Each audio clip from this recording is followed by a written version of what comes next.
This is a rare glimpse into an African capital city that few outsiders now get to see. In a country recalibrating its place in the world. We're in Ouagadougou, the bustling capital city of Burkina Faso, a country famously known for arts, culture, and African revolutionary thought. But in recent years, it's become one of the deadliest places in the world for terrorism. The people here are hoping that under the leadership of their charismatic young president, that they can find sovereignty, security, and freedom from their former colonizer, France. Burkina Faso has grappled with French control in the decades since independence. The country is now denouncing France and leaning into alternative allies like Russia, led by their young president. Abat la France! Vive la Russie! Vive le capitaine Ibrahim! French forces and diplomats have been expelled from Burkina Faso since the 2022 coup that brought President Ibrahim Traore into power. This rally is organized by Citizen Watch, a vigilante group shielding their president from counter-coups and assassination attempts. Après Dieu, c'est Ibrahim Traore. After God, it's Ibrahim Traore, she says. Does everyone here feel the same way? Est-ce que tout le monde ici est d'accord avec ce qu'elle a dit? Oui! La patrie ou la mort! La patrie ou la mort! Il n'y a pas élection Burkina. No elections in Burkina. President for life. I have the chance to meet the man himself and interview him under extremely controlled conditions. We're on our way to interview President Ibrahim Traore for an exclusive roundtable that's been completely engineered by the Presidential Comms Department. Their cameras, their lights, their footage. And in the meantime, I'm cramming my French because we've been told we won't be allowed a translator as hard as we've tried to get one. Je pense que vous êtes dans le pays qui prône aujourd'hui la souveraineté. You are the country that today champions sovereignty, national sovereignty, and total independence. Because as you are no doubt aware, our country was colonized, like many African countries. But today, we are making our voices heard. And so, the struggle for sovereignty and independence is therefore the driving force behind our fight.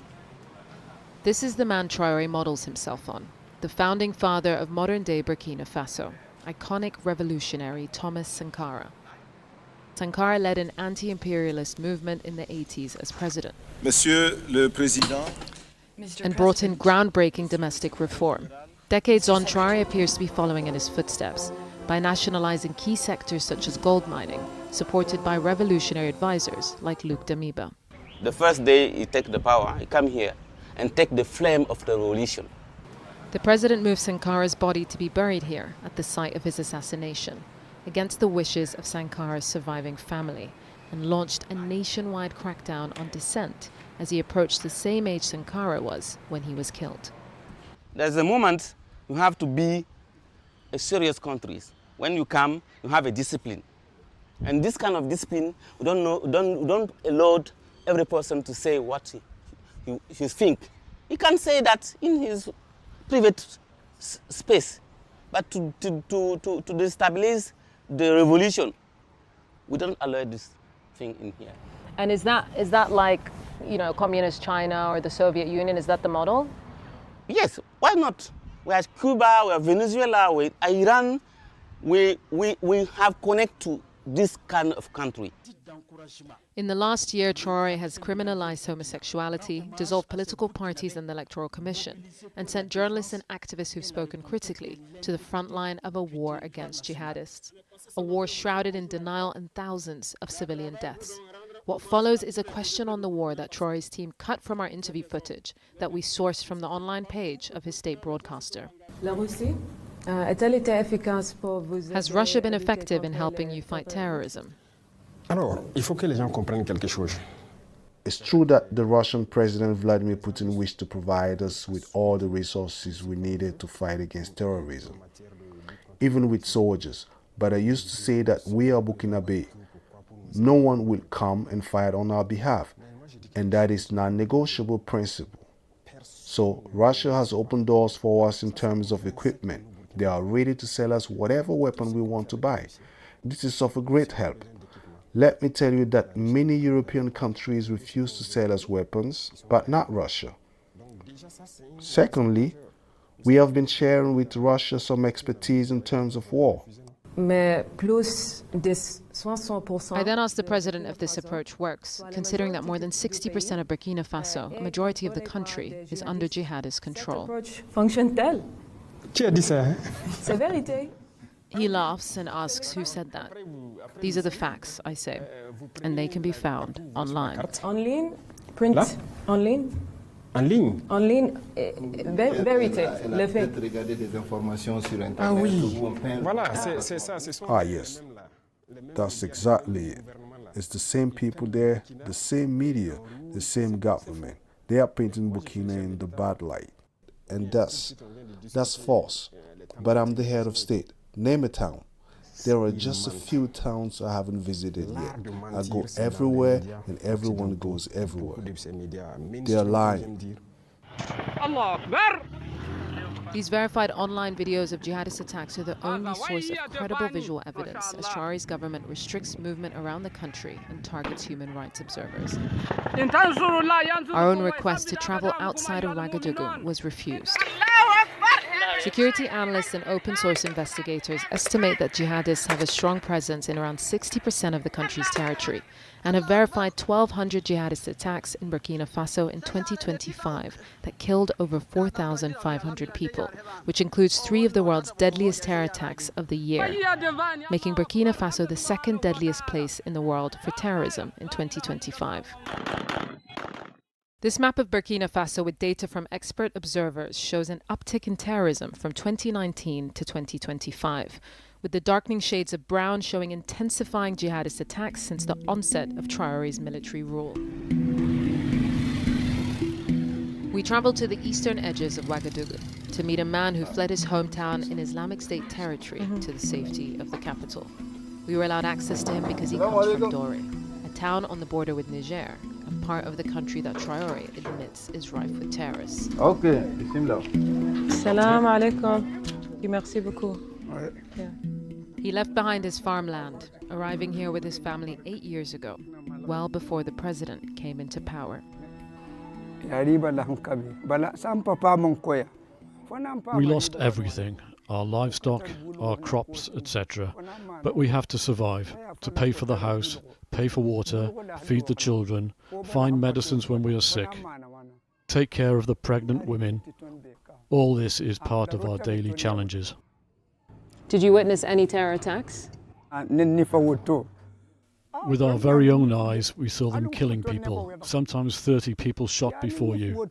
When you see that, you better run to save your life. Do you believe what the government is saying? Yes, we truly believe what they are saying and that things will be okay, with God's help and the collaboration of the people. After spending some time in Ouagadougou, it's clear that there's a conflicting reality here. There's the cosmopolitan revolution being endorsed by the government, and then there's the raging jihadist insurgency that's affecting people across the country and even in the suburb, in the capital. While this push for outward geopolitical freedom from the West is happening, there's also an internal freedom that's being taken away. People have told us again and again off camera that they can't stray from the approved narrative.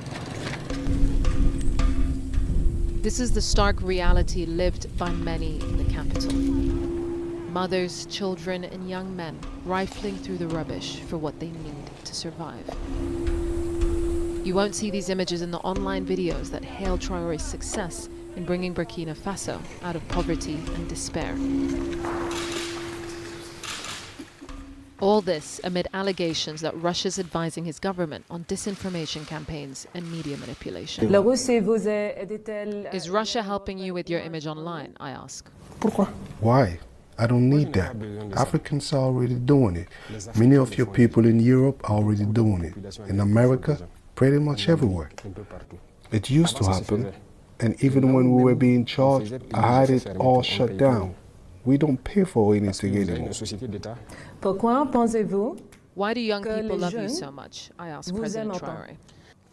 The captain rattles off progress made in healthcare, agriculture and infrastructure and then says, it's not me, the person that they love. It's the ideology they love.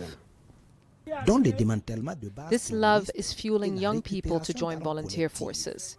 celebrated on national TV as they line up to face the Islamic State and Al-Qaeda-backed jihadists launching attacks across the country. These auxiliary forces are accused of committing atrocities and ethnic violence alongside the military by Human Rights Watch, allegations the government has dismissed as conjecture and unfounded claims. There is no doubt, though, that a nationalist narrative is shaping how young people see the war and driving increasing loyalty for their wartime president. If we decide to help our president, I think that one day we will get peace in our country. Are you scared that terrorism could come to Ouagadougou? Yeah, I can say that I'm scared because if it comes in Ouagadougou, like in others towns or villages, a lot of people will die. These fears are slowly permeating the arts and culture the country is known for. Burkina Faso is the birthplace of African cinema. The cinema is very important to me because my first film was shown here. One of the country's leading directors, Traore, was shortlisted for an Oscar for her film Sarah, about a young woman kidnapped by jihadists, inspired by a mother she met at a refugee camp.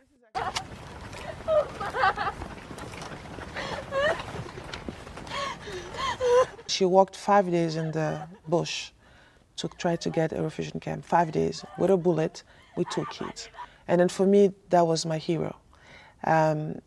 She didn't have any, and of course she lost her husband, she lost everybody. But I looked at her and it wasn't really revenge that she was looking at. She was looking at to survive. That was the main thing in her eyes. As one of the leading filmmakers in the country, you're kind of at this vanguard between Burkinabe cinema and the West. What's it been like for you? America gave me the tools of what I needed to make film. Africa gave me the story. Africa gave me the body, you know. And I cannot take away those two cultures. I cannot erase what America gave me because they gave it to me. And I embrace my culture today. Back at the Citizen Watch rally, Western intervention is staunchly rejected. This is an appeal to all Africans, she says. We must free ourselves. After the euphoria of the day ended, a rally organizer was arrested and died in police custody. The government did not respond to our request for comment. We were packing to leave, but we've just heard that someone we met on the first day has died, so we're rushing out to film. Their fellow Citizen Watch member was critical of the Minister of Justice online and was declared dead shortly after being arrested. Parce que nous avons organisé une marche. C'est lui qui parle comme ça.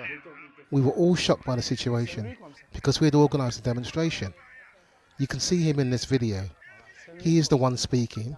You can see me standing in the white clothes. He was in excellent condition, and some days later, we hear about his sudden death. You have to know that every militant, everyone supporting the President Traore, is shocked. We had no explanation for what had happened. It's Friday prayer and they gather at the mosque near their headquarters to mourn their friend and pray for his soul. La démocratie tue. Democracy kills. Is that democracy? I ask him if there's room for individual liberty in his revolution for full sovereignty, the freedom to love who one wants, to express oneself freely, to oppose his rule. There's freedom. Everyone is free to say what they want, to give their opinion and everything, even on our TV channels. As he speaks, I'm unable to respond without a translator. You see people giving their opinions, but freedom has its limit. For example, we are a country at war. We will not allow anyone to demoralize our troops whilst they are on the battlefield. We will not allow that. We will not allow the local lackeys of imperialism among us to try to sabotage our struggle to bring our country back from the clutches of those imperialists. Human rights defenders have documented hundreds of enforced disappearances since 2023. And even activists who've fled are afraid to speak up online because of the risk of their family members here being targeted. Burkina Faso's most prominent voices are now the loved musicians that keep morale high in these times of uncertainty. We meet top musician Des Altino to see how artists are navigating the terrain. In my music, I can say whatever I want. I've sung a lot for the country. I don't know about the other artists, but personally, I'm enjoying my freedom of speech. I can express myself through my songs, and that is what really matters to me. These nighttime gatherings are a sign of the perceived stability that pervades Ouagadougou, a pocket of safety in a country grappling with spreading terrorism, fought by a military that is ushering in an era of dictatorship. Every moment that people can come together is relished, and every moment of pure expression in music and in life is rejoiced. Yusra El Bagher, Sky News, Ouagadougou.